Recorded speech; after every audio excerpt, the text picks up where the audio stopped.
The chamber is open and full of whispers. What if the moment in the tent, the dance to "O Children" in the Forest of Dean, didn't end with two friends sitting back down? What if Harry held on? What if Hermione said, "Then don't"? This is the story of what happened when the last friendship became something more. When the Horcrux hunt transformed from a suicide mission into a war, two people fought to survive together when Harry Potter stopped running toward death and started fighting for a future. The radio crackled in the corner of the tent. Nick Cave's voice filled the silence. "O children, forgive us now for what we've done." Harry Potter stood and offered his hand to Hermione Granger. She took it. They danced, awkward, tentative, two teenagers who'd spent months in a tent searching for fragments of a madman's soul. The locket Horcrux hung heavy around Harry's neck, cold against his chest through his shirt. The song built. Harry pulled Hermione closer. She rested her head on his shoulder. This was the moment that changed everything. In another timeline, the original timeline, the song would end and they would sit back down. Friends. Nothing more. They would wait for Ron to return and the hunt would continue exactly as it had been. Three people, slowly breaking apart under the weight of impossible odds. But in this timeline, Harry held on. "Hermione," he said quietly. She lifted her head, looked at him with those brown eyes that had seen him through every crisis since they were 11 years old. "I can't do this without you," Harry said. Not as friends. I need you to know that. I can't pretend anymore that this is just that we're just..." He stopped, started again. "I love you, not as a friend. As more. And I know the timing is terrible, and I know Ron just left, and I know this complicates everything, but I can't keep lying to myself about what I feel." Hermione was very still. The radio played on in the background. "I love you too," she said finally. "I've loved you for I don't know how long. Years maybe, but I kept telling myself it was just friendship because that was safer. Because admitting it meant risking everything we have." She touched his face. "But we're already risking everything. We're hunting pieces of Voldemort's soul. We could die tomorrow, and I don't want to die without you knowing how I feel." Harry kissed her. The locket pulsed once against his chest, a single sharp beat, like a heart stopping. Then the cold intensified. The temperature in the tent dropped 5 degrees in 10 seconds. Their breath misted in the air. Harry pulled back. The locket. "It's..." "I know," Hermione said. She touched the chain around his neck, her fingers careful. "It knows. It's recalibrating." "Recalibrating to what?" "Fear," Hermione said. She was thinking analytically even now, even with her lips still warm from kissing him. "It used doubt before, used the unresolved feelings between us as a weapon. Ron's jealousy, your guilt, my confusion. But now that we've committed, it can't use doubt anymore. So it's switching to fear." "Fear of what?" "Fear of loss." She met his eyes. "Fear that one of us will die. Fear that loving each other makes us weaker instead of stronger. Fear that we made the wrong choice." Harry pulled the locket over his head, dropped it on the table. It sat there, gleaming dully in the lamplight, radiating cold. "We didn't make the wrong choice," Harry said. "I know." Hermione picked up the locket carefully. "But it's going to try to convince us otherwise. Every day, every hour we wear this thing." She fastened it around her own neck, flinched slightly at the cold. "We rotate it more frequently," Harry said. 2-hour shifts instead of 12. Don't give it time to work its way in." "Agreed." Hermione pulled out parchment and a quill, started making notes. "We need new protocols, new tactical parameters. We've been waiting for Ron to come back. We've been operating like we're incomplete, but we're not incomplete. She looked at him. "We're what we need to be, just us. And if that's the case, we need to act like it." "What does that mean?" "It means we stop waiting. We start hunting." Hour 12. The morning after, Harry woke to the smell of coffee and the sound of Hermione muttering to herself. He sat up. The tent was still cold. The locket's influence lingered even when no one was wearing it. Hermione was at the table, surrounded by books pulled from the beaded bag. She had the locket around her neck and was writing furiously on a piece of parchment. "How long have you been awake?" Harry asked. 3 hours, Hermione said without looking up. "I've been thinking about Dumbledore's clues. The sword. The tale of the 3 brothers. The way he left us these objects without explanation." Harry crossed to the table, picked up one of the books, The Tales of Beedle the Bard. "You think Dumbledore was trying to tell us something through the story?" "I think he was trying to tell us about the Hallows." Harry stared at her. "The what?" "The Deathly Hallows." 3 objects that, according to legend, were created by death itself. She pointed to the book, the Elder Wand, the Resurrection Stone, and the Invisibility Cloak. The Peverell brothers' story isn't just a children's tale, it's a description of real magical artifacts. Hermione, that's your cloak, she interrupted. It's never worn out, never faded, never lost its power. Most invisibility cloaks deteriorate over time. Yours doesn't, because it's one of the Hallows. Harry looked down at the cloak, folded on his cot. He'd inherited it from his father, had used it for 7 years without questioning why it was so much better than any other cloak. If my cloak is one of the Hallows, Harry said slowly, then the other 2 are real, Hermione finished, and Dumbledore wanted us to know about them. That's why he left me the book. That's why he was so careful about your cloak. He was laying breadcrumbs. But why? What do the Hallows have to do with Horcruxes? I don't know yet, Hermione admitted, but there's a connection. There has to be. Dumbledore doesn't do anything without purpose. Harry sat across from her, picked up the sword of Gryffindor that Snape had left for them in the frozen pool. The blade gleamed silver in the dim lamplight. This sword destroyed the locket, Harry said, specifically because it absorbed basilisk venom when I stabbed the basilisk in 2nd year. Goblin-made blades imbibe only that which strengthens them. Exactly, Hermione said. So we have one guaranteed Horcrux destruction tool, but we need more. There are 4 Horcruxes left. Locket around my neck, cup in Bellatrix's vault, diadem somewhere we haven't found yet, and Nagini who's with Voldemort. We can't destroy all of them with one sword. Basilisk venom, Harry said. That's what destroys Horcruxes. The sword works because it has venom in it, so we need more venom. The Chamber of Secrets still has a dead basilisk in it, Harry finished, with fangs full of venom that should still be potent. Hermione's eyes lit up. Harry, that's brilliant. We go to Hogwarts. We get into the chamber. We take fangs. We have multiple destruction tools. Hogwarts is controlled by Death Eaters, Harry said. Snape is headmaster. The Carrows are teaching. It's one of the most dangerous places in Britain right now. It's also one of the last places they'd expect us to be, Hermione countered. Everyone thinks we're hiding, running. They don't know we're hunting. And the chamber, only you can open it. Only a Parselmouth can access it, which means it's the safest cache in the entire castle. Harry looked at the locket around Hermione's neck, at the sword on the table, at the book spread across every surface. We need to be smarter, he said, more tactical. We can't just charge in like we did at the Ministry. We need protocols, rules, ways to keep each other alive. I've been working on that, Hermione said. She pulled out a fresh piece of parchment, proposed operational guidelines. 1, we never separate, ever, not even for reconnaissance. 2, we maintain 2 exit strategies for every location we enter, primary and backup.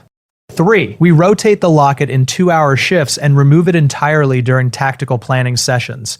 4, we cast Hominum Revelio on every building before entering. 5, we relocate the tent every 48 hours minimum. 6, Harry added, we practice dueling every day, keep our reflexes sharp.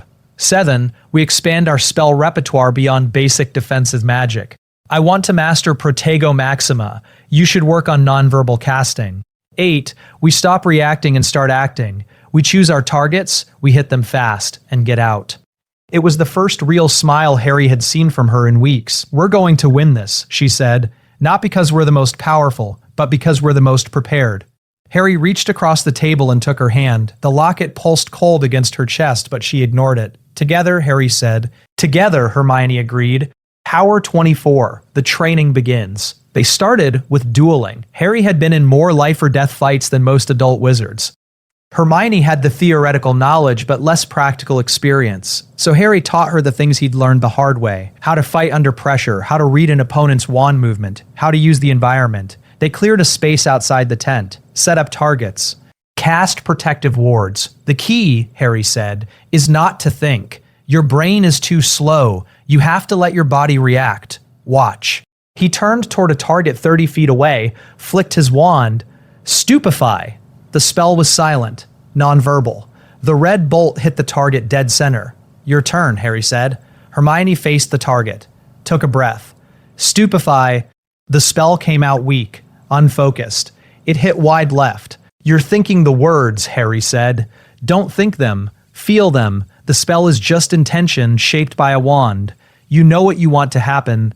Trust that knowledge. Hermione tried again. Stupefy. Better. Stronger. still verbal but more controlled. They worked for 2 hours, stunning spells, shield charms, disarming charms. Harry taught Hermione to chain spells, shield, then stun, then disarm, then move. Hermione taught Harry her layered enchantment suite, the protections she'd been casting around the tent every night, the spells that had kept them hidden from Snatchers and Death Eaters for months. Muggle-repelling charm first, Hermione explained. Then disillusionment. Then Salvio Hexia for basic protective magic. Then Protego Totalam for a shield perimeter. Then Repello Muggletum for a wider radius. Then Cave Inimicum to alert us of human approach. And finally, she cast a complex wand movement, a caterwauling charm on the perimeter, but tied to magical signatures we don't recognize. If someone finds us, we'll know.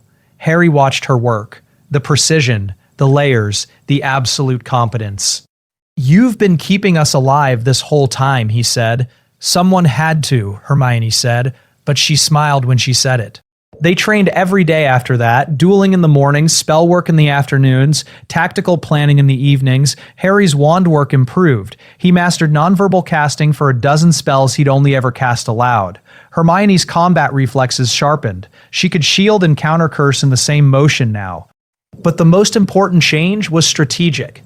They stopped waiting, stopped hoping Ron would return with some miraculous solution, stopped operating like they were incomplete.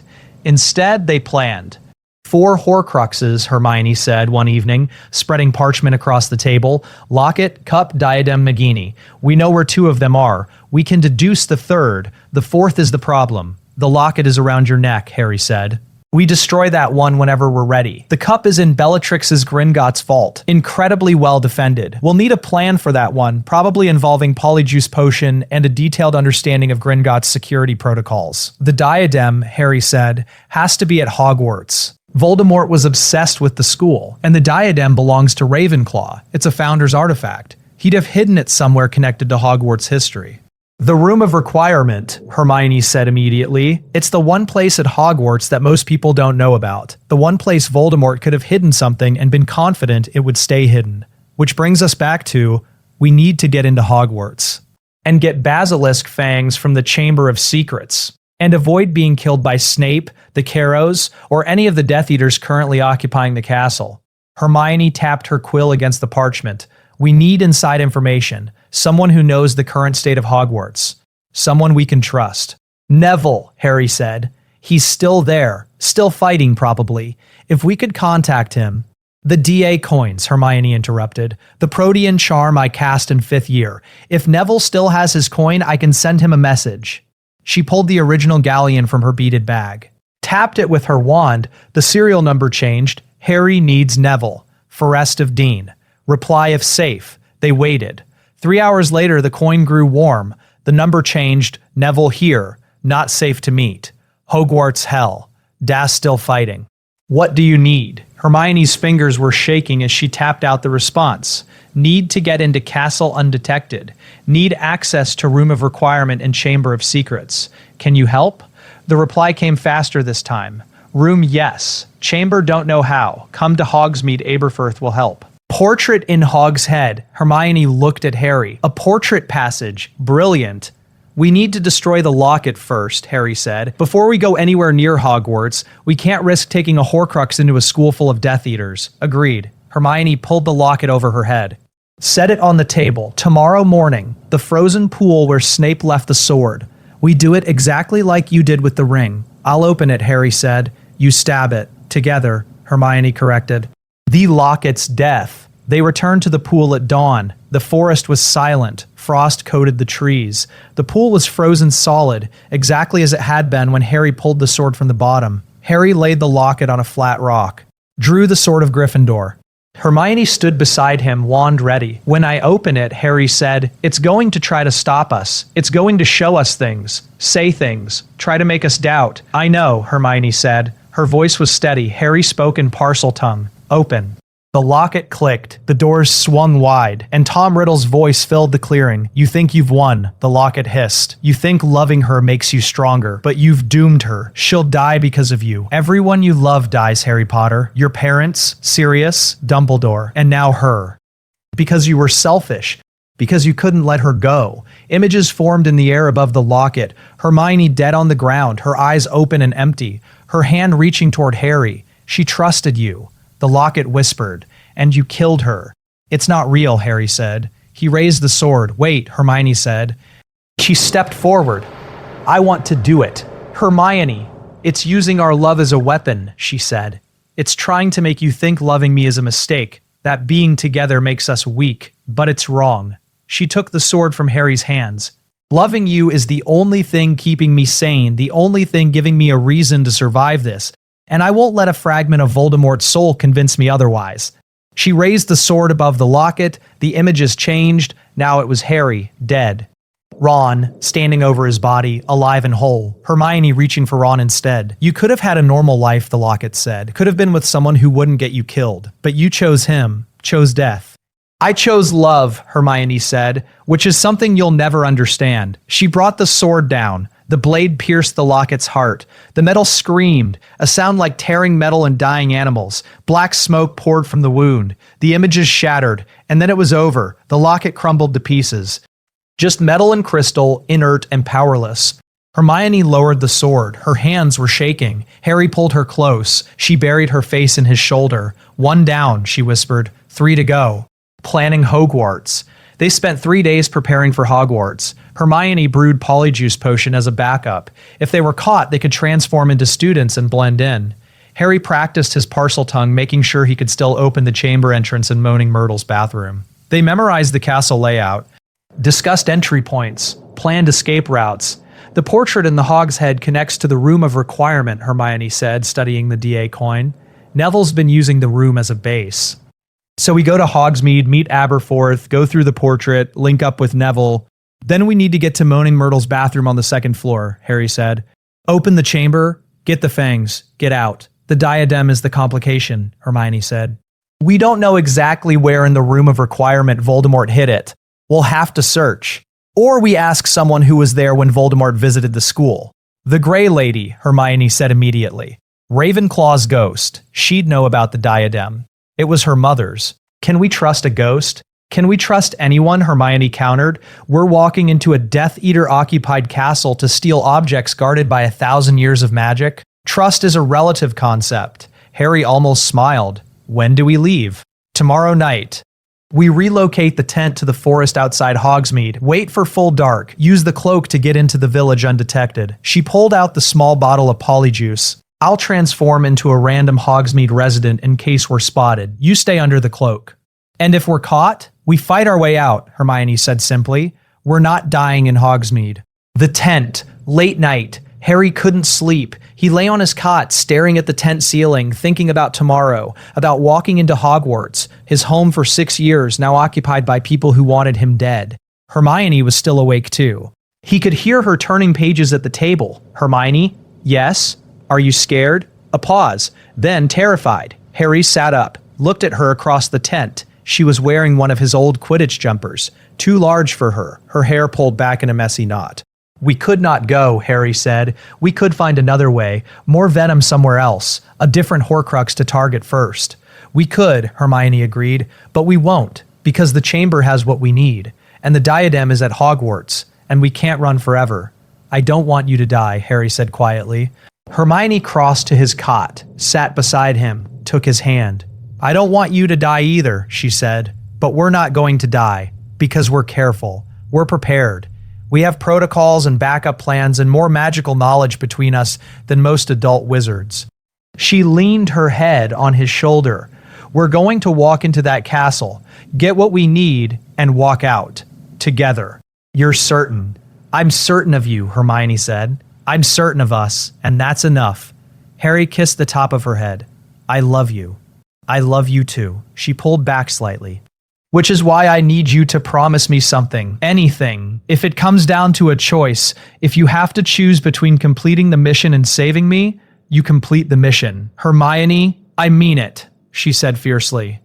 Destroying Voldemort is more important than my life. More important than your life. More important than us. If we die but the Horcruxes are destroyed, we win. If we live but the Horcruxes remain, Voldemort wins. And I can't let that happen. I'm not trading your life for a Horcrux, Harry said. Even if it means Voldemort stays immortal, even then. Hermione looked at him for a long moment. You're impossibly stubborn. So are you, Harry said, which means we're going to have to find a way to destroy Horcruxes and keep each other alive. No compromises, Hermione agreed. She kissed him, he pulled her closer. For a few minutes, they forgot about Horcruxes and Death Eaters and impossible missions. There was just the tent and the lamplight and two people who loved each other trying to survive a war. Hogsmeade.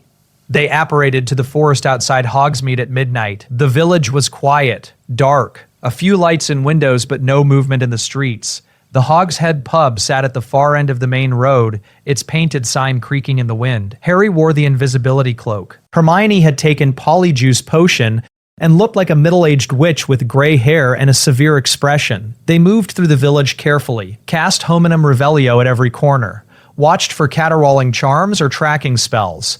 The Hogshead door was unlocked. Hermione entered first. Harry followed under the cloak, staying close. The pub was empty except for one man behind the bar, Aberforth Dumbledore, Albus's younger brother, a man Harry had never met but who looked so much like the headmaster it was startling.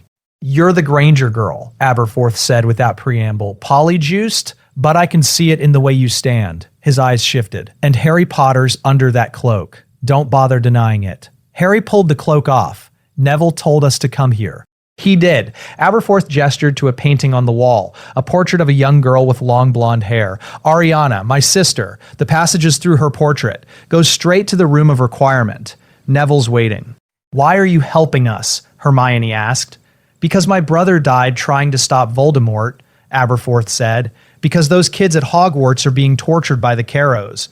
Because someone needs to fight back and it might as well be you two. He paused. Also because Neville asked, and that boy's got more courage than sense. Thank you, Harry said. Don't thank me yet, Aberforth said. You're walking into a castle full of Death Eaters. The wards are locked down. Snape's got spies everywhere. The Carrows use Crucio on students for fun. He looked at them both. If you're caught, I can't help you. We won't be caught, Hermione said. Aberforth almost smiled. You're as stubborn as Albus. All right.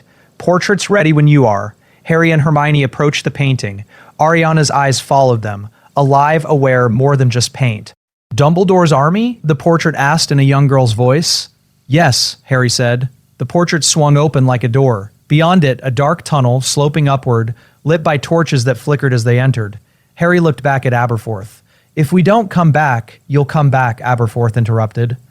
You're Harry Potter, you always come back. Harry pulled the cloak over himself and Hermione. They stepped into the tunnel. The portrait closed behind them.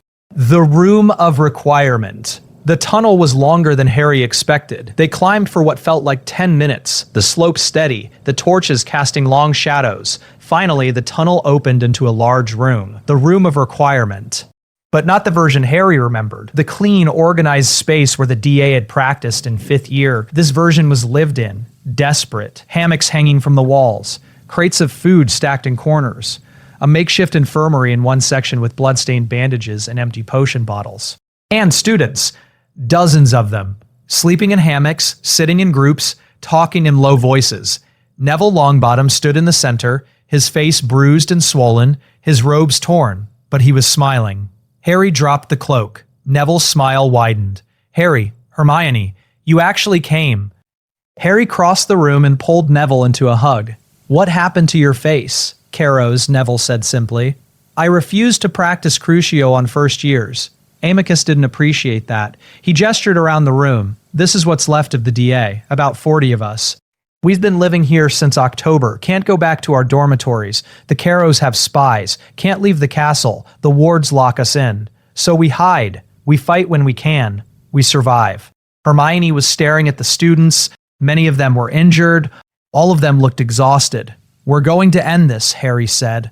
We're hunting Voldemort's Horcruxes.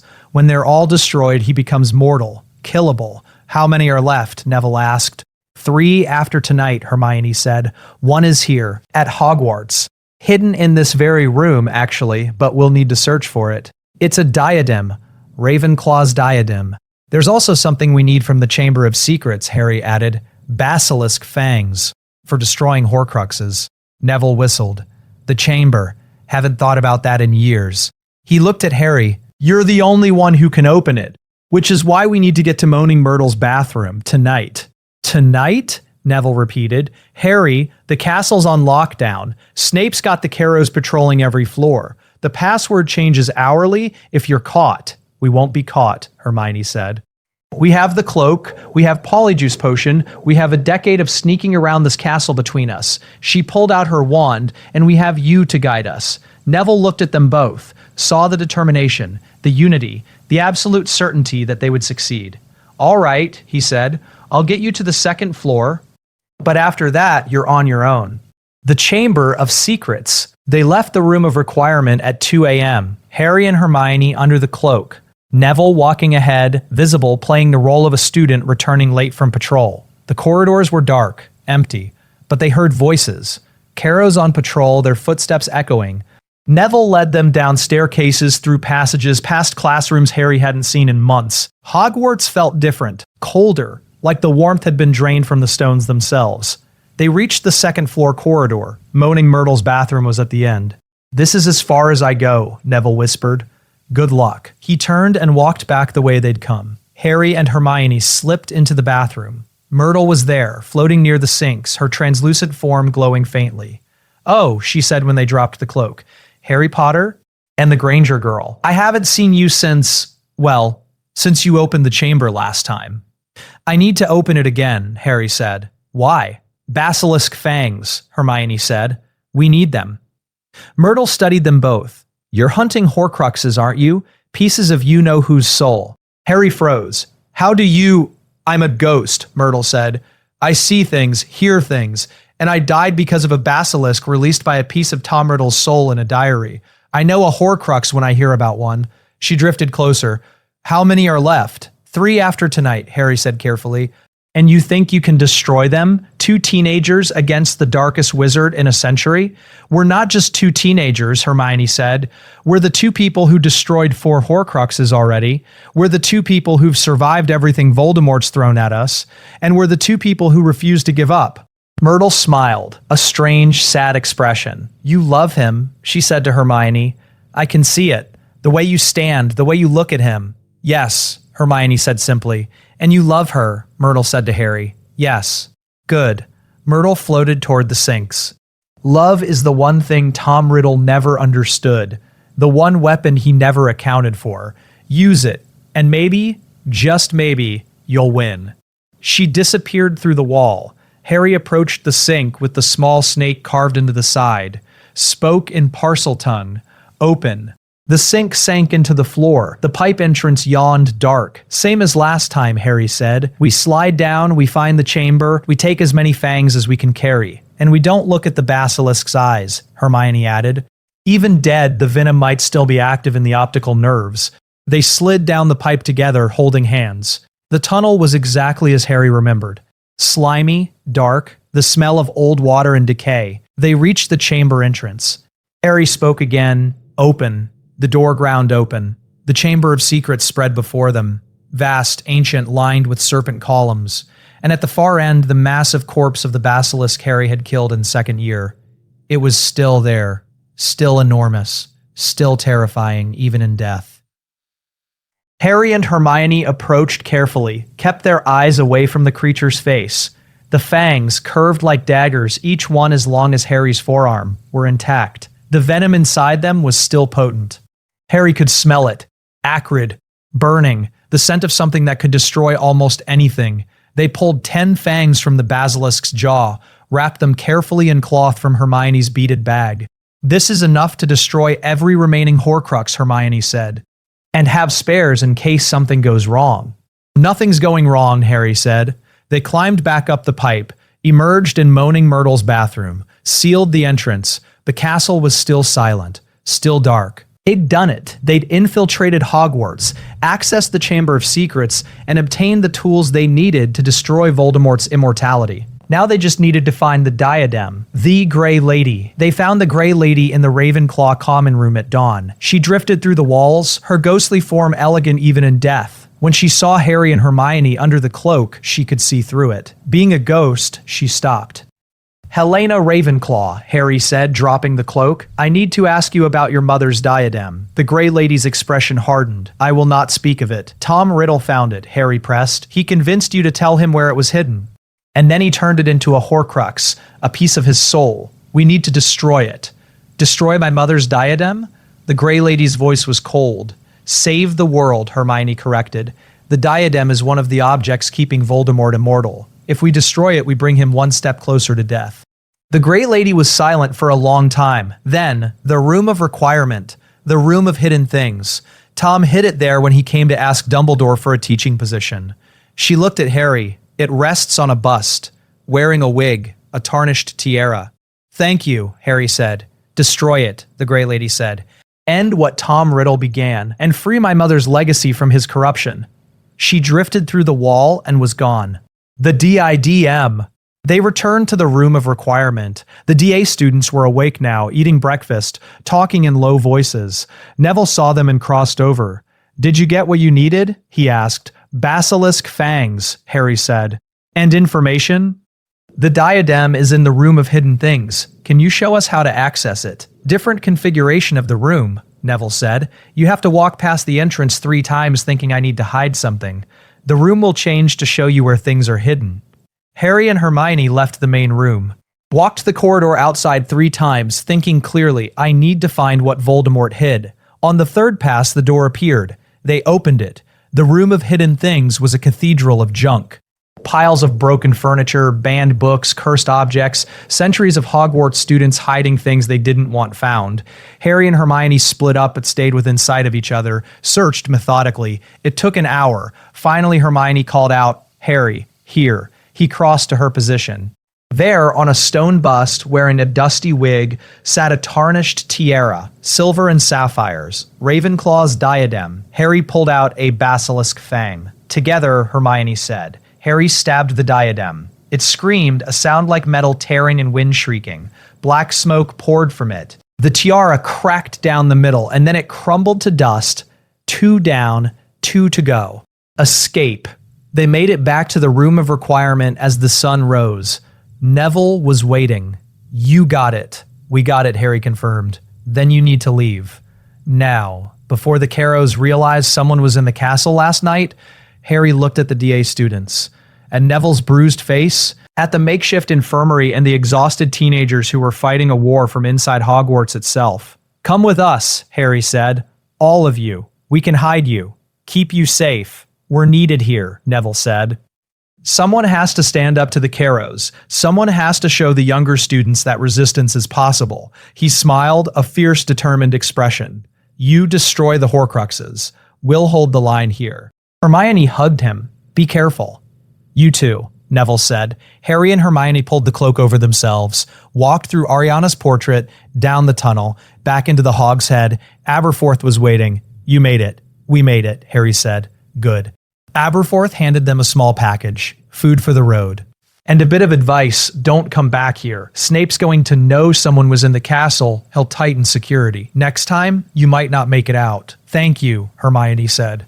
They apparated from Hogsmeade directly to the Forest of Dean, collapsed into the tent, 2 Horcruxes destroyed, 2 remaining, the cup in Gringotts and Nagini with Voldemort. They were halfway there. Gringotts, the planning. They spent 2 weeks preparing for Gringotts. The tent had relocated 4 times since Hogwarts, from the Forest of Dean to the Scottish Highlands, then to the Welsh coast, then to a forest in Cornwall, and finally to the moorlands of Yorkshire. Each location was chosen for isolation and defensibility. Each relocation happened under darkness with full enchantment protocols. Hermione had pulled every book on Gringotts from the beaded bag, spread them across the table, made notes and margins, cross-referenced security measures. The Lestrange Vault is one of the oldest, she said, tapping a diagram. Maximum security. It's in the deepest section of the bank, the part only accessible by the oldest carts, the ones that go through the thief's downfall. What's the thief's downfall, Harry asked. A waterfall that strips all enchantments, all disguises. Polyjuice potion stops working. Disillusionment charms fail. Any magical concealment is removed. Hermione looked up. We can't sneak in, we can't hide, we have to walk in as someone who has legitimate access. Bellatrix Lestrange. Yes, which means I need to become her, perfectly. Not just her appearance, her mannerisms, her voice, her entire affect. Hermione pulled out a vial of polyjuice potion. I've been brewing this for a week. We have enough for one transformation lasting approximately 1 hour. 1 hour to get in, get to the vault, find the cup, and get out. Assuming everything goes according to plan, Hermione said, which it won't. Harry almost smiled. When does it ever? Exactly. She pulled out more parchment. So we need contingencies. Plan A, I transform into Bellatrix, you use the cloak, we walk in through the main entrance. I demand access to my vault. The goblins take us down. We retrieve the cup. We leave. Plan B, if we're caught before reaching the vault, I imperio a goblin to take us down anyway. You stun anyone who tries to stop us. We fight our way to the vault, get the cup, fight our way out. Plan C, if we're caught after retrieving the cup, we release the dragon. What dragon? The dragon guarding the deepest vaults. According to a history of Gringotts security measures, there's a Ukrainian iron belly chained in the lowest levels. Trained to expect pain whenever it hears certain sounds, metal clanging, bells ringing. If we break its chains and remove those conditioning stimuli, it should rampage through the bank, creating enough chaos for us to escape. You want to release a dragon in the middle of Gringotts. Only if absolutely necessary, Hermione said. Plan C is the last resort. But it's better than dying in a vault. Harry looked at her across the table, at the organized notes, the carefully drawn diagrams, the absolute determination in her eyes. You've thought of everything, he said. I've tried to, Hermione said, but Gringotts has been standing for over 400 years.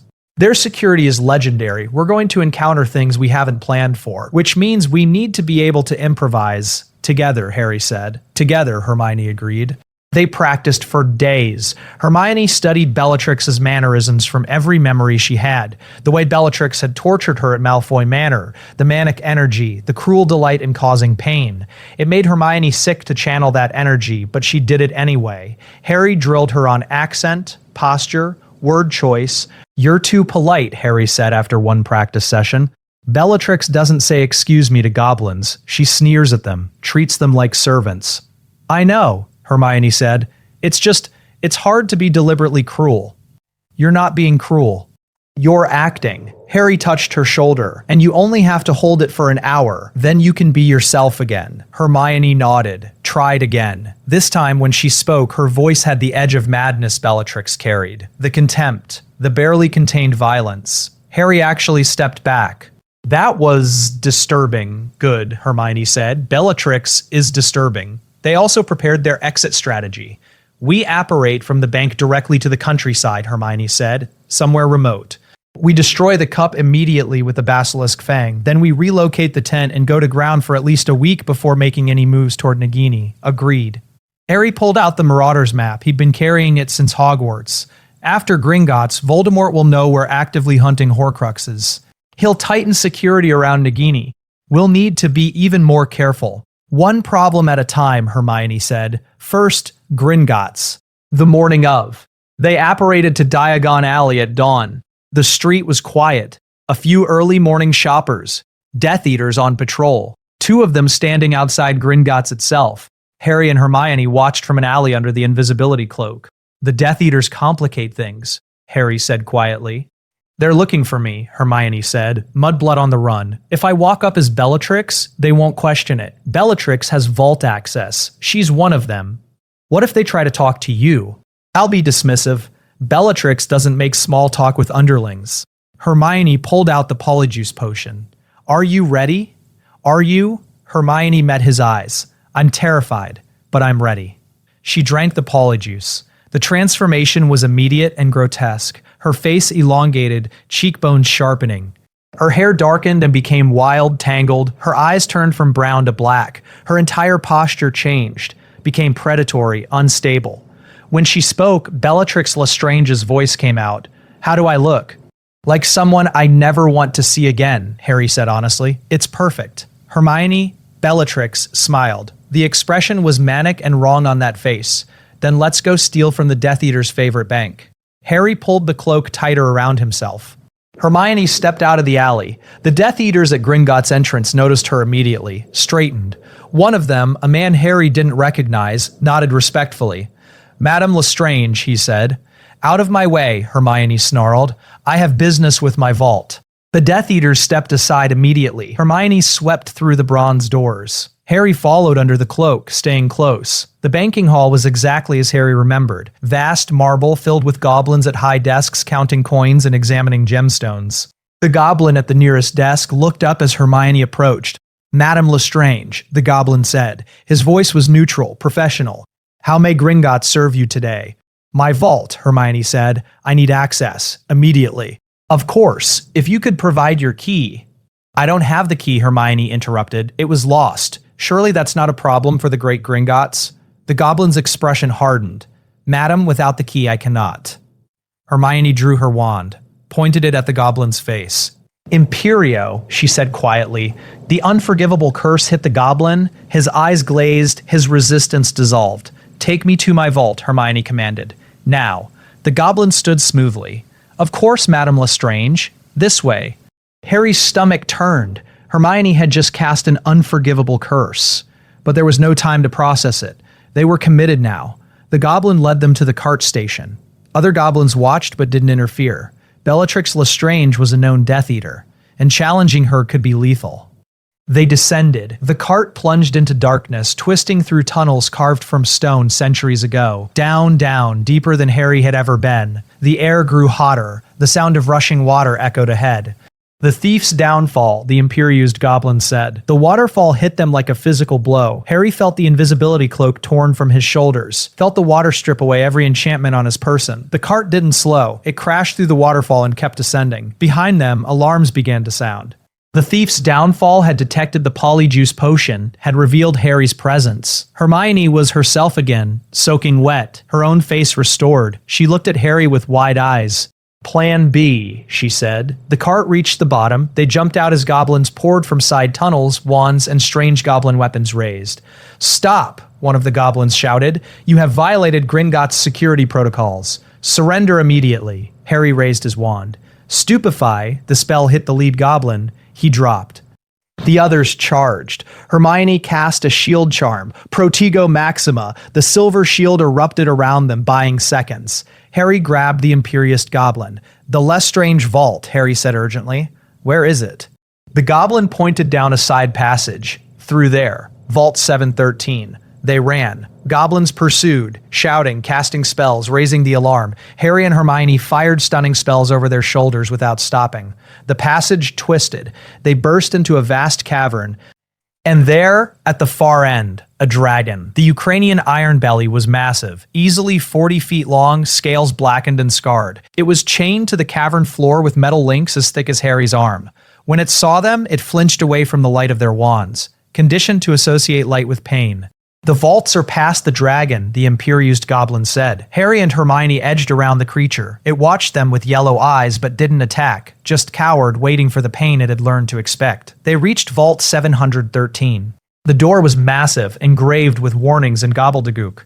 "Open it," Hermione commanded the goblin. The goblin pressed his palm to the door. It swung open with a grinding sound. Inside, treasure mountains of gold galleons, jeweled goblets, ancient weapons, the accumulated wealth of the Lestrange family. And there, on a shelf near the back, partially hidden by a silver shield, a small golden cup, Hufflepuff's cup. Harry could feel the dark magic radiating from it even from across the vault, the same wrongness he'd felt from the locket and the diadem. "There," he said. They approached carefully. Hermione pulled out her wand, cast a detection spell. "Gemino curse," she said. "Touch the cup and it multiplies endlessly. And Flagrante, anything we touch burns. Can you counter them?" The Flagrante, yes. The Gemino, she hesitated. "I can try." She cast a freezing charm first, numbing the burning curse. Then a careful finite incantatum on the cup itself, trying to cancel the Gemino enchantment. The cup shimmered. For a moment nothing happened. Then Hermione reached out and picked it up.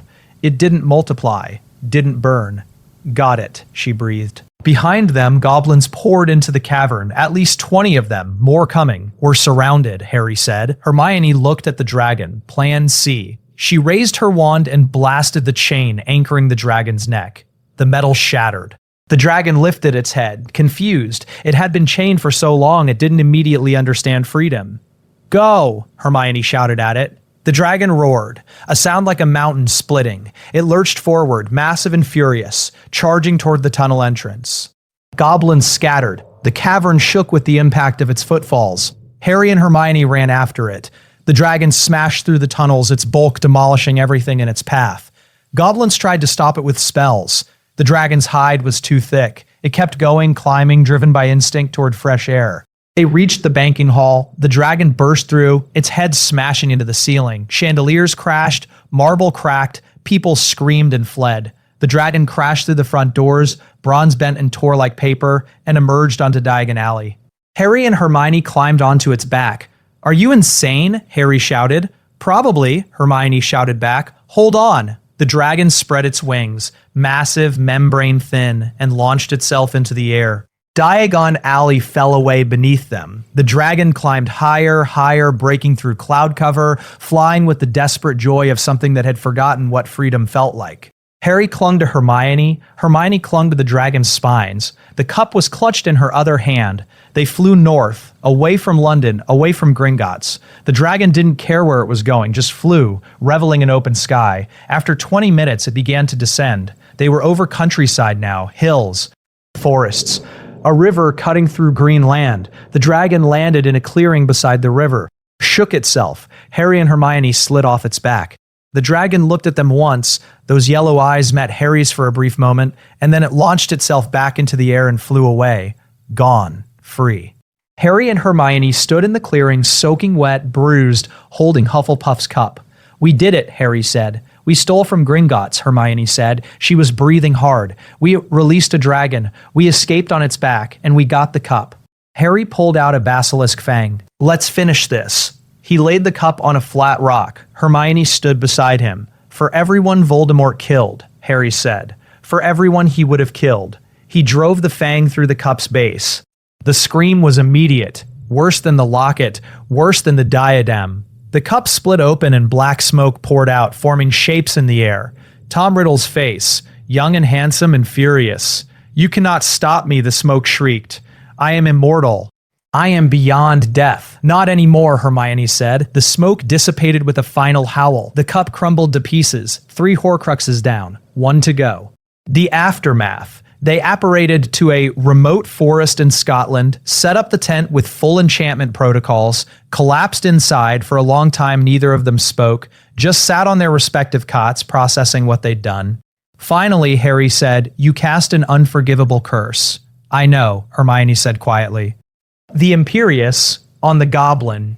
Do you feel different?" "No." Hermione looked at her hands. "I thought I would. I thought using an unforgivable would change something fundamental. But I just feel tired and guilty and relieved we survived." "We didn't have a choice," Harry said. "We had choices," Hermione corrected. "We could have tried to steal the key, could have found another way, but I chose Imperio because it was fastest and most likely to succeed." She met his eyes. "I crossed a line today, for the mission, for us, and I'd do it again if I had to." Harry crossed to her cot, sat beside her. "We're at war. Wars require impossible choices." "I know, but knowing that doesn't make it easier." "No," Harry agreed. "It doesn't." They sat in silence for a moment. Then Hermione leaned against Harry's shoulder. "One Horcrux left," she said. "Nagini. With Voldemort, which means the final confrontation is coming. Are you ready?" Harry thought about it, about the prophecy. Neither can live while the other survives, about the fact that one of them would have to die. "I don't know," he said honestly. "But I know I'm not doing it alone." "You won't have to," Hermione said. "Whatever comes next, we face it together." Ron's isolation, Ron Weasley had been searching for 3 weeks. The Deluminator had finally activated, pulled light from a street lamp in the small town where Ron had been staying with his family. When Ron clicked it, the light entered his chest and he knew where to go. Not precisely, just a direction, a pull. He followed it across Britain, from Devon to Wales, from Wales to Scotland, from Scotland to Yorkshire. Always one step behind. Always arriving at empty campsites with the ash of dead fires and the faint smell of enchantments. They were moving fast, faster than they had when he'd been with them. Ron didn't understand why, didn't understand what had changed. He just knew that every empty campsite, every cold fire, made the bitterness in his chest grow deeper. They'd continued without him. They were fine without him. Maybe they were better without him. The Deluminator pulled him north, to Scotland again, to a forest that felt familiar. They'd camped here before, months ago, when all three of them had been together. Ron apparated to the edge of the forest, walked carefully through the trees. And there, the tent, the enchantments shimmering faintly in the afternoon light. Ron's heart pounded. This was it. He'd found them. He approached slowly, drew his wand, not to attack, just to be ready, called out, "Harry? Hermione?" It parted for him. Hermione's spells recognized him as an authorized person. The tent flap opened. Harry stepped out. For a moment, they just stared at each other. Ron saw the changes immediately. Harry looked older, harder. His wand was in his hand, ready. His posture was defensive, a fighter's stance. "Ron," Harry said. His voice was carefully neutral. "I found you," Ron said. "Finally, I've been searching for weeks." "We've been moving," Harry said. "Relocating every few days." "I noticed." Ron looked past Harry at the tent. "Is Hermione?" "She's inside," Harry said. "Ron, before you come in, there's something you need to know." "What?" Harry took a breath. "Hermione and we're together now. Romantically. It happened after you left." The words hit Ron like a physical blow. He stood there, processing. Harry and Hermione, together. "How long?" Ron asked. "About a month." "A month?" Ron's voice was flat.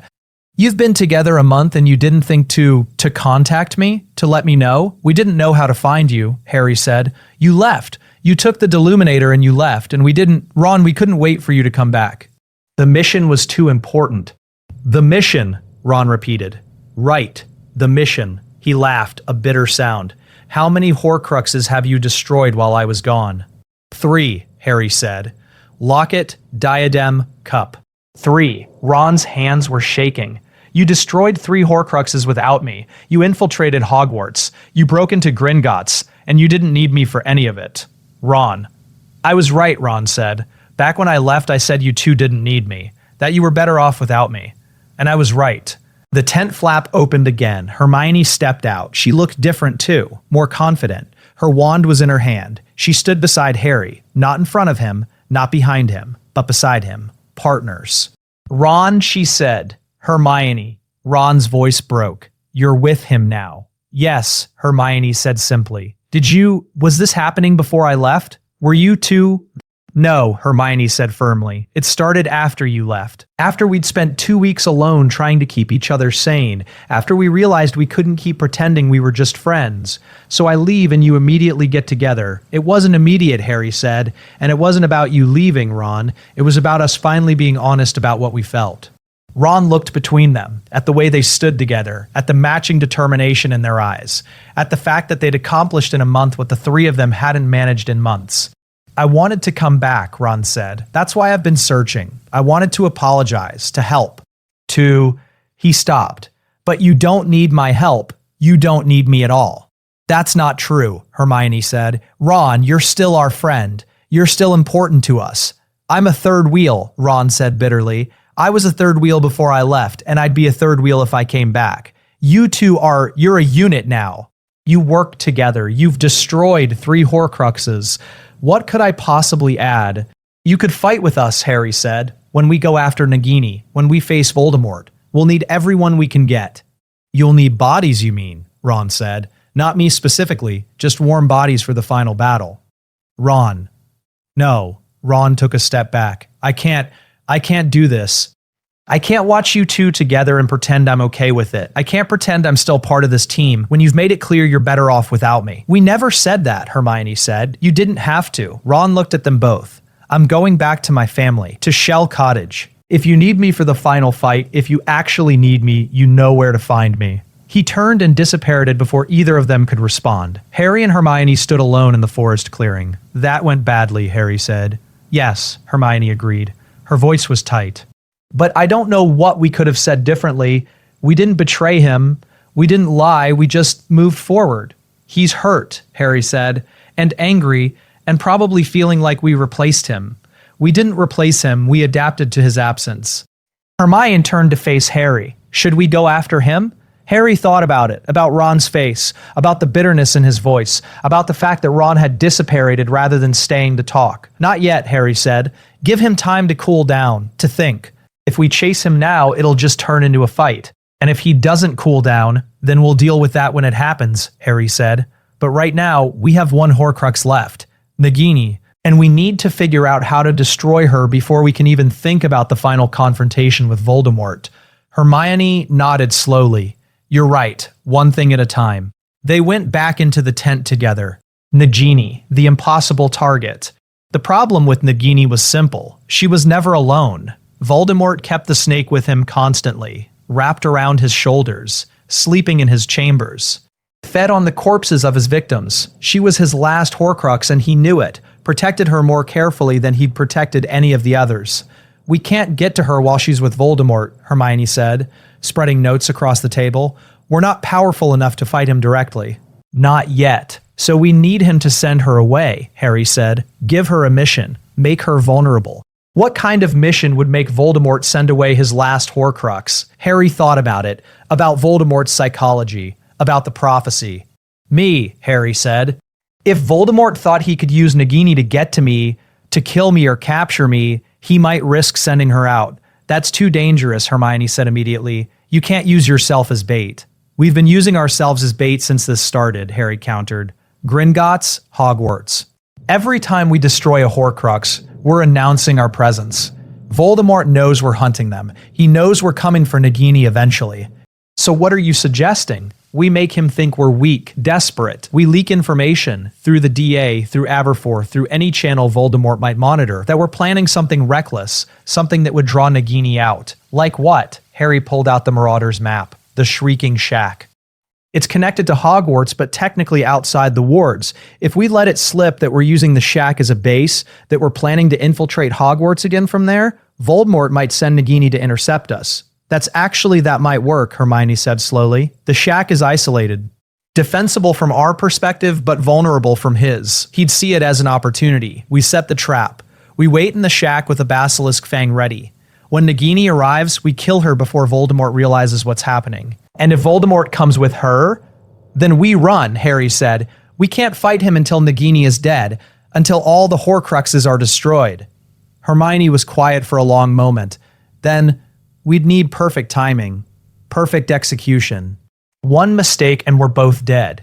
I know. And after Nagini is destroyed, after the last Horcrux is gone, Voldemort becomes mortal, killable, which means the final confrontation happens immediately.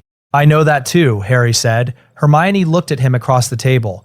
Are you ready to kill him or die trying? Harry thought about the prophecy again. Neither can live while the other survives. One of them had to die, and Harry had spent 6 years assuming it would be him. But now he had something to live for, someone to live for. I'm ready to try, Harry said. I'm ready to fight for a future, our future. Hermione reached across the table and took his hand. Then let's end this. The leak. They contacted Neville through the DA coins, planning to use Shrieking Shack as staging area. We'll infiltrate Hogwarts from there in 1 week. Tell no one. The message was deliberately transparent, deliberately suspicious. Any Death Eater monitoring DA communications, and Snape almost certainly was, would see it as an opportunity. They waited. 3 days later, the Marauder's map showed movement at the Shrieking Shack. Footprints labeled Nagini. Alone. It worked, Hermione breathed. He sent her. Just her, Harry noted. No Death Eaters. No Voldemort. He's testing whether we're really there. Then we need to be there, Hermione said, with a basilisk fang ready. They apparated to Hogsmeade that night, moved through the village under the invisibility cloak, reached the Hooming Willow tunnel entrance, the same path Lupin and Sirius had taken in third year. The Shrieking Shack was exactly as Harry remembered. Dusty, abandoned, the furniture broken from years of Lupin's transformations. They positioned themselves in the main room. Hermione cast detection charms on every entrance. Harry held a basilisk fang, and they waited. 2 hours passed. Then, movement. The map showed Nagini approaching from the Hogwarts direction. She's coming, Hermione whispered. The front door exploded inward. Nagini slithered into the shack. Massive, 12 feet long, her scales gleaming in the dim light. Her eyes found Harry immediately. She struck. Harry rolled aside. The fangs missed him by inches. Hermione cast a stunning spell. It bounced off Nagini's hide harmlessly. "Physical weapon only," Hermione shouted. Harry lunged forward with the basilisk fang. Nagini coiled, faster than anything that size should be able to move. Her tail whipped around and caught Harry's legs, knocking him down. Hermione cast a severing charm at the tail. The spell cut deep. Nagini shrieked and released Harry. Harry rolled to his feet. Nagini struck at Hermione. Hermione dodged, but the snake was too fast. Fangs grazed her shoulder, tearing fabric and skin. Harry roared and drove the basilisk fang into Nagini's head. The snake convulsed. Black smoke poured from the wound, the Horcrux screaming as it died. Nagini thrashed, massive coils destroying furniture, but the fang had pierced deep. The smoke took form. Tom Riddle's face, young and beautiful and full of rage. "Harry Potter," it shrieked. "You will die for this. He is coming. He knows." Then the smoke dissipated. Nagini went still, dead. The last Horcrux destroyed. Harry pulled the fang from Nagini's skull, turned to Hermione. "Are you? Your shoulder. Just a graze," Hermione said. She was pressing her hand to the wound, but her eyes were bright. "Harry, we did it. All the Horcruxes. They're all gone." Harry felt it then, a shift in the air, a change in the magical field. Somewhere, Voldemort had felt his last Horcrux die, had felt his immortality collapse. "He's coming," Harry said. "He'll come here, to Hogwarts, to kill me himself." "Then we need to be ready," Hermione said. "We need the order. The DA, everyone who can fight. We need to end this war," Harry said. "Tonight." The summons. They sent simultaneous messages. To the Order of the Phoenix through Aberforth. All Horcruxes destroyed. Voldemort is mortal. Final battle at Hogwarts tonight. Everyone who can fight, come. To the DA through Neville's coin. This is it. Voldemort's coming. We need everyone. Room of requirement. Now. Then they walked through the tunnel to Hogwarts. The castle was dark. The Death Eaters hadn't realized yet what was happening. Snape was in his office. The Carrows were patrolling. Students were in their dormitories. But the room of requirement was filling with people. The DA was there. Neville, Luna, Ginny, Seamus, Dean. All the students who'd been fighting the Carrows for months. They looked exhausted but determined. Order members apparated in through Aberforth's portrait. Remus Lupin, Kingsley Shacklebolt, Bill Weasley, Tonks, Mad-Eye Moody. More kept arriving. And then, unexpected, Ron Weasley stepped through the portrait. He saw Harry and Hermione immediately, crossed the room. "I got your message," Ron said. His voice was carefully neutral. "Final battle. You need everyone." "Yes," Harry said. "Then I'm here," Ron said. "Not for you, not for whatever you two are now, but because Voldemort needs to die, and I'm not letting him win because I was too proud to fight." "Thank you," Hermione said quietly. Ron nodded once, turned away to join the other fighters. Harry looked around the room, at the assembled forces, at the people who had chosen to fight. "Voldemort's coming," Harry said, raising his voice. "His Horcruxes are destroyed. He's mortal now, killable. But he's also desperate, and desperate men are dangerous." "What's the plan?" Kingsley asked. "We defend the castle," Harry said. "Protect the students. Hold the line until Voldemort arrives. And when he does," Harry met Hermione's eyes. "We end this." Together, the room erupted in determined agreement. The final battle for Hogwarts had begun. The battle begins. The wards around Hogwarts shattered at midnight. Harry felt it, a ripple through the magical field like glass breaking. Voldemort had arrived with his army and was tearing through Dumbledore's protections with raw power. "He's here," Harry said. The room of requirement was packed with fighters, DA members, Order of the Phoenix, former students who'd apparated in when they heard the call. Even some of the Hogwarts staff, McGonagall, Flitwick, Sprout. Snape was conspicuously absent. So were the Carrows. "Defensive positions," Hermione said, her voice carrying across the room. "First years and anyone underage, you stay in the room of requirement. Everyone else, we hold them at the entrances. Don't let them penetrate the castle." "What about Voldemort?" Kingsley asked. Harry looked at Hermione. They'd discussed this, planned it. "He'll come for me," Harry said. The prophecy. Neither can live while the other survives. He knows that as well as I do. When he arrives, Hermione and I will face him. "You can't fight him alone," Lupin said. "We won't be alone," Hermione said. "We'll have each other." And that's what he doesn't understand. What he's never understood. McGonagall stepped forward. "Mr. Potter, Miss Granger, I've known you both since you were 11 years old. Watched you grow. Watched you face impossible challenges." Her voice was steady, but her eyes were bright. If anyone can end this war, it's you two, together. Thank you, Professor, Harry said. The first explosion shook the castle. Death Eaters were breaching the main entrance. The battle had begun. The Great Hall. Harry and Hermione ran through corridors toward the sounds of fighting. They reached the Great Hall to find chaos. Death Eaters pouring through the shattered doors. Order members and DA students fighting them back. Spells lighting the darkness.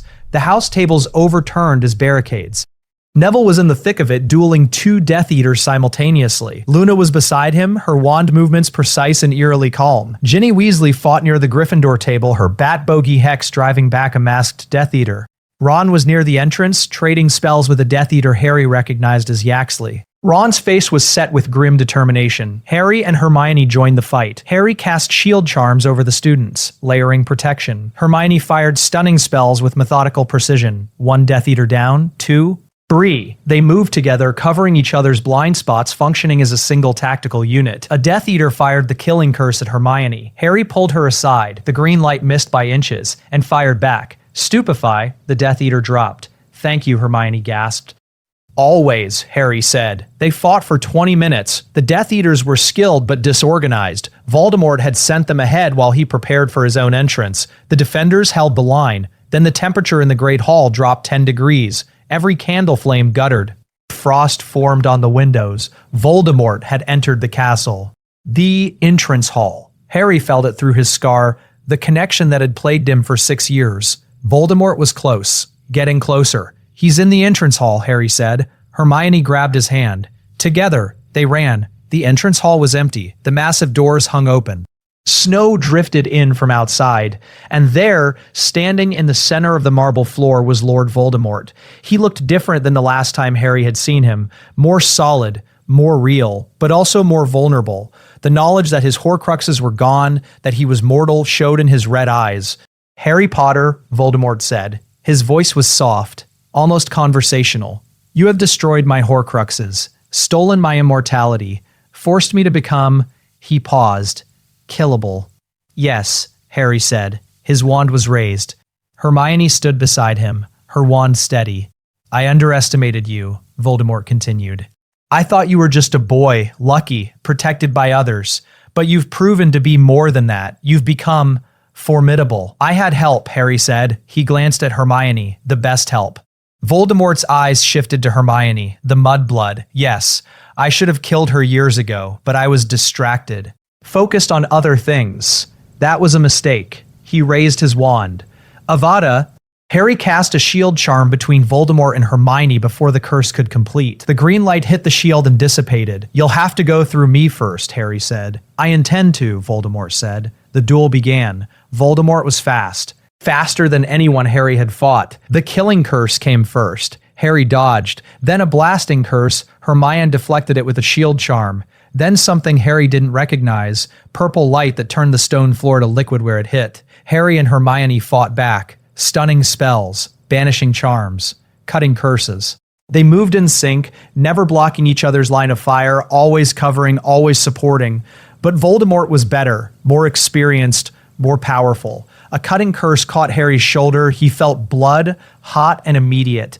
Hermione cast a healing charm while firing a stunning spell with her other hand. The spell missed. Voldemort laughed. You fight well together, I'll give you that. But it's not enough. You're children playing at war. I am war incarnate. He cast the killing curse at Hermione. Harry threw himself in front of her, felt the curse coming, knew he couldn't dodge in time. The green light hit him square in the chest. The in-between. Darkness. Not painful, just empty. Harry opened his eyes. He was standing in a white space. Clean, formless, like King's Cross Station, but without the station. Am I dead? Harry asked aloud. Not quite, a voice said. Dumbledore appeared, looking exactly as he had in life, the half-moon spectacles, the silver beard, the eyes that seemed to see everything. Professor, Harry breathed. Hello, Harry, Dumbledore said gently. I'm afraid this is going to be a rather short conversation. You don't have much time. Time before what? Before you go back. Dumbledore gestured around the white space. This is a liminal space. Between life and death. You're here because Voldemort's killing curse hit you. But you're not dead because... He paused. Tell me, Harry, what do you want most in the world? Harry thought of Hermione. Of the tent. of the future they'd talked about, quiet, peaceful, together. "I want to live," Harry said. "I want to survive this war and have a life with Hermione." "And there," Dumbledore said, "is the power the Dark Lord knows not. Not sacrifice, not duty, but the will to live, the desire for a future. Voldemort has never wanted anything but power and immortality. He cannot understand someone who fights not out of obligation, but out of love for what comes after." "So I can go back." "You can," Dumbledore said. "But Harry, you need to understand something. Voldemort destroyed the Horcrux in your scar when he cast that curse. The fragment of his soul that's been living in you since you were a baby. It's gone now. You're free of it." Harry touched his forehead. The scar felt different, quieter. The connection to Voldemort was severed. "I didn't know," Harry said. "I didn't know I was a Horcrux." "I suspected," Dumbledore admitted, "but I couldn't be certain. And I didn't want to burden you with that knowledge until it was necessary. If Voldemort had known, he would never have cast the killing curse at you. Yes." Dumbledore smiled sadly. "His ignorance was our advantage, and his arrogance he assumed the curse would kill you outright. He didn't account for your will to live. Your love." "What do I do now?" Harry asked. "You go back," Dumbledore said. "You finish this. You kill Voldemort, who is now mortal, vulnerable, and entirely killable. And then," his eyes twinkled, "you live the life you fought for." The white space began to fade. "Professor, thank you." "No, Harry," Dumbledore said. "Thank you for proving that love is stronger than death. Even an old fool like me needed that reminder." Everything went dark. The return. Harry opened his eyes. He was lying on the cold marble floor of the entrance hall. Hermione was kneeling beside him, her wand out, tears streaming down her face. "Harry," she sobbed. "Please, please wake up." "I'm awake," Harry said. Hermione's eyes went wide. She grabbed him, pulled him close. "You were dead. The curse hit you and you stopped breathing." "I'm not dead," Harry said. He sat up slowly. His shoulder still hurt from the cutting curse, but the killing curse damage was gone. The Horcrux, the one in my scar, it's gone. Voldemort destroyed it when he hit me. Hermione stared. "You were a Horcrux? I didn't know." "But now," Harry touched his scar. "Now I'm just Harry. No connection. No fragment of Voldemort's soul. Just me." Across the entrance hall, Voldemort was standing frozen, staring at Harry. His red eyes wide with something that looked like fear. "Impossible," Voldemort whispered. "You should be dead." "I have something to live for," Harry said, getting to his feet. Hermione stood beside him. "That's something you'll never understand." Voldemort's face twisted with rage. "No matter. I'll just kill you again, and the mudblood, and everyone in this castle. I'll burn Hogwarts to the ground and build a monument to my power on its ashes." "You won't," Hermione said, "because you're mortal now, and mortals die." The duel resumed, but this time Harry felt different, stronger. The Horcrux had been weighing on him, draining him, for years without him realizing it. Now free of it, his magic flowed cleaner. Faster. He and Hermione fought together with perfect synchronization. When Harry cast a stunning spell, Hermione followed with a binding curse. When Hermione cast a shield charm, Harry fired through it with a disarming charm. Voldemort was powerful, but he was alone. And Harry and Hermione were not. A stunning spell from Hermione caught Voldemort's wand arm. He flinched, just for a second. Harry took the opening. Expelliarmus. The disarming charm hit Voldemort's wand. It flew from his hand, spinning through the air. Harry caught it. Voldemort stood weaponless, mortal, vulnerable. "It's over," Harry said. "No!" Voldemort screamed. He lunged forward, hands outstretched, trying to grab Harry's wand by force. Harry stepped back, raised both wands, his own holly and phoenix feather, and Voldemort's yew. "Avada Kedavra," Harry said. The green light erupted from both wands simultaneously, hit Voldemort in the chest. Lord Voldemort, Tom Marvolo Riddle, the Dark Lord who had terrorized Britain for decades, fell and did not rise. The silence after. The entrance hall was completely silent. Harry stood with two wands in his hands, staring at Voldemort's body. It was over. Actually over. Hermione's hand found his. "Harry, you did it." "We did it," Harry corrected. He turned to her. "I couldn't have if you hadn't been here. I was always going to be here," Hermione said. "From the moment in the tent. From the moment we chose each other, I was always going to be here." Harry pulled her close. They stood like that for a long moment, two teenagers who had just ended a war holding each other in the ruins. Then footsteps. Running. The fighters from the Great Hall poured into the entrance hall. Neville first, then Luna, then Ginny, then the Order members. They saw Voldemort's body, saw Harry and Hermione standing, and they knew. "He's dead," Neville said. It wasn't a question. "He's dead," Harry confirmed. The cheering started. Quiet at first, then building. People crying and laughing and hugging. The weight of fear that had pressed on the wizarding world for decades, gone in an instant. Ron pushed through the crowd, looked at Voldemort's body, looked at Harry. "You actually did it," Ron said. "Yeah," Harry said. Ron extended his hand. I'm glad you survived, both of you." Harry shook his hand. "Thank you for coming, for fighting." "I couldn't let you two have all the glory," Ron said. He tried to smile, but it didn't quite reach his eyes. I should go find my family. Let them know I'm alive." He turned and walked away. Harry watched him go. "He'll be okay," Hermione said quietly. "Eventually. It'll just take time." "I know," Harry said. "But right now we need to make sure everyone's accounted for," Hermione finished. "Check for injuries. Secure the castle." "There's still work to do." Harry almost laughed. "Even after killing Voldemort, you're thinking tactically." "Someone has to," Hermione said, but she was smiling. The aftermath. The sun rose over Hogwarts 2 hours later. The casualties were lower than they could have been. 5 dead, all Order members who'd fought in the Great Hall. Antonin Dolohov had killed 2 before being brought down. 15 injured, some seriously, but the Death Eaters who'd survived the battle had surrendered immediately when word spread that Voldemort was dead. Without their leader, they crumbled. Kingsley Shacklebolt was already organizing their arrests, coordinating with the Ministry. Harry and Hermione sat on the front steps of the castle watching the sunrise. "What happens now?" Hermione asked. "I don't know," Harry admitted. "I've been focused on killing Voldemort for so long I haven't really thought about after." "We should think about it," Hermione said. "We have time now, a future." That's what we fought for, isn't it?"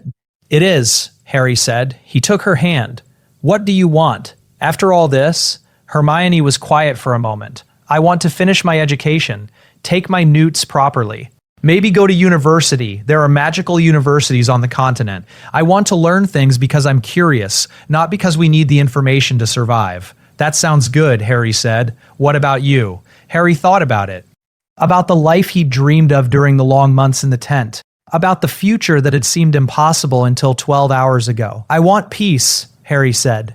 "I want to wake up in the morning and not wonder if I'm going to die that day. I want to just be Harry, not the boy who lived, not the chosen one, just me." "With me?" Hermione asked quietly. "With you," Harry confirmed.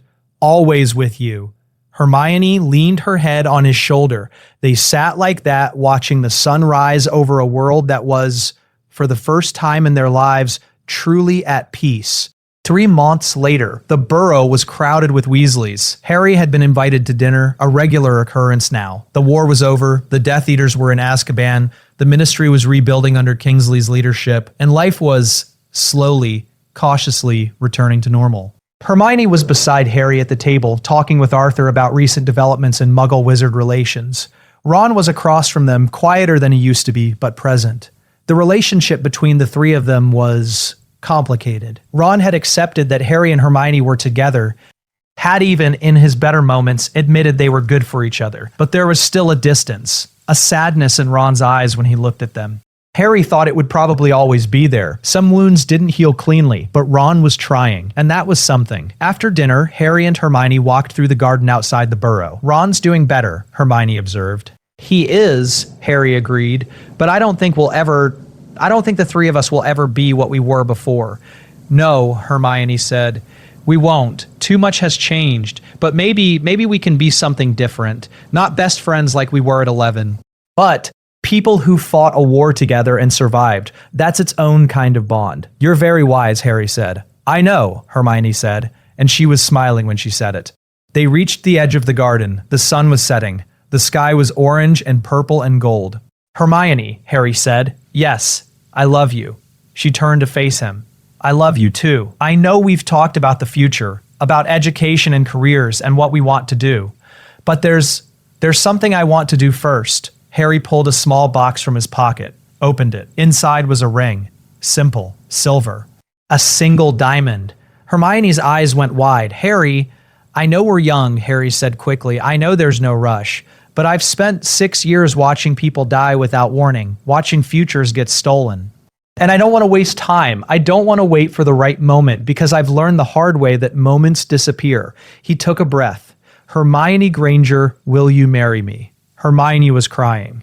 Yes, of course yes. Harry slipped the ring onto her finger, pulled her close. Kissed her while the sun set over a world they'd saved together. 1 year later, the cottage was small, cozy, located in the countryside far from London, far from anywhere particularly notable. It had belonged to Harry's parents before they died. Dumbledore had left it to Harry in his will, along with a note, for when you're ready to build a life instead of fighting a war. Harry and Hermione had moved in 6 months ago, right after their wedding. It had been a small ceremony, just close friends and family. Ron had been there, standing beside Harry as best man, smiling genuinely for the first time in months. Now, Harry sat at the kitchen table grading essays. He'd taken a teaching position at Hogwarts, Defense Against the Dark Arts. McGonagall had offered it personally. You've defended against more dark arts than any other wizard alive, she'd said. The students deserved to learn from the best. Hermione was in the living room reading. She'd finished her newts with perfect scores and was now working at the Department of Magical Law Enforcement, pushing through reforms to protect magical creatures and muggleborns. Harry, Hermione called, come look at this. Harry set down his quill and walked into the living room. Hermione was holding the Daily Prophet. The headline read, Weasley announces engagement to Lavender Brown. Ron's engaged, Hermione said. Harry read the article. Ron and Lavender had apparently been dating for 6 months. The engagement had happened last week. How do you feel about that? Harry asked carefully. Happy for him, Hermione said, and she sounded like she meant it. He deserves to move on. To find someone who makes him happy. Lavender's good for him. She doesn't challenge him the way I did. They're a better fit. And us? Harry asked. Hermione set down the paper, crossed to Harry, put her arms around him. We're exactly where we're supposed to be, she said. Harry kissed the top of her head. I agree. Outside, the sun was setting. The war was over. The future was theirs. And for the first time since he was 11 years old, Harry Potter was simply happy. 19 years later, Platform 9 3/4 was crowded with families seeing their children off to Hogwarts. Harry Potter stood with Hermione, watching their daughter, Lily Luna Potter, 11 years old, with Hermione's hair and Harry's green eyes, board the Hogwarts Express. Their son, James Sirius Potter, was already on the train, having said goodbye 5 minutes earlier with the casual confidence of a second year who knew the ropes. She'll be fine, Hermione said, though her hand was tight in Harry's. I know, Harry said, but it's still hard watching them go. Lily turned at the door of the train, waved, grinned, the same mischievous grin Harry had worn when he was her age. Then she was gone, swallowed by the crowd of students.